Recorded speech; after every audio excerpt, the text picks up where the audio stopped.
Today, I'm going to show you how to create a stutter effect in FL Studio. The best part? You don't need any fancy plugins for this, so you can recreate it in any software. Let's dive in. First, take a listen to your audio clip. Identify the part where you want to add the stutter effect.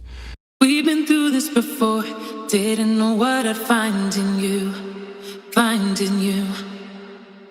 I can't do this no more, hiding myself behind the Now, let's just say I want the stutter effect here.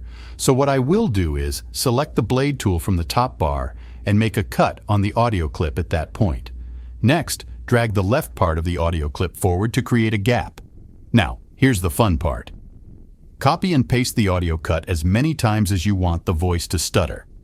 You can do that by pressing Ctrl+C and Ctrl+V to copy and paste respectively in Windows. Alternatively, you can hold down Shift on your key and drag the clip to copy it. And that is it. Let's give it a listen. We've been through this before, didn't know what I'd find in you. Pretty cool, right? You can do this multiple times in the audio, and it doesn't have to be at the start or end. It can be anywhere. As you can see, I have made another cut in the audio and created another stutter effect. We've been through this before, didn't know what I'd find in you. And that's it. That's how you can create a stutter effect in FL Studio. Easy, right?